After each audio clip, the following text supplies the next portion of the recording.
जानिबा कौन ना श्रीमंदिर जानिबा कथा आमर प्रत्येक दिन श्रीमंदिर जानिबा कथा गोटे गोटे शब्द नुआ नुआ शब्द आसे नुआ नुआ वाक्य आसे श्रीमंदिर जानिबा कथा रे आउ जत्पन्नास्ति आम चेष्टा करुचु कारण श्रीमंदिर शब्दकोश अनेक गुड़िए शब्द अच्छी जो गुड़िक ये देखु लेखा आसीगला आमर चकटा भोग कौन चकटा गोटे कथा आसे घंटा चकटा घांटी दबा कौन सी वस्तु को ताकू मिलेबा गोलेबा घांटीबा गोलेबा ताकू भल भाव में घांटीबा गोलेबार अर्थ अलग घांटीबार अर्थ भल भाव में आउ गोटे चकटा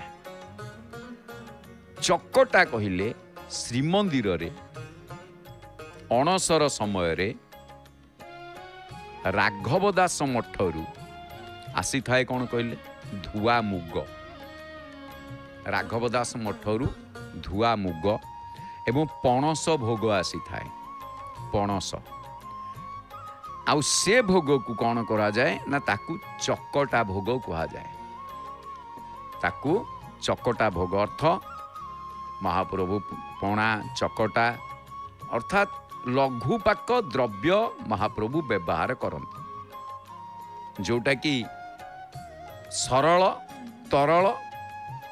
आउ शीघ्र जे हजम हम जमी पणा पानी तेणु पणा तो पीदेले सरल तरल सेमिति चकटा खाइबापी सुस्थरे खाई हो तेणु ये महाप्रभुंकर यार नाम गोटे भोग लगे जोटा कि श्रीमंदिर अणसर समय राघवदास मठरू आसीथिबा धुआ मुग आ पणस भोग को चकटा भोग कहा जाए आउ किछि घरे आउ गोटे गोटे कौन हुए ना चकटा भोग दे थांती खई जमतीगा आउ किछि कदली एम सब किछि मिसईकरी चकटिकी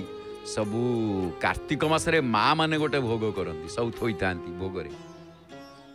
सेठी जो आमर विभिन्न प्रकार सब देवदेवी की से पूजा करती सेठी कौन करती ना से भोग करता चौरा मूल चौरा पूजा भोग चकटा भोग भी हुए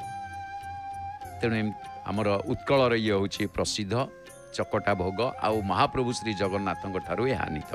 तेबे दर्शक बंधु ये आम सांग करवा जानिले आपण माने श्रीमंदिर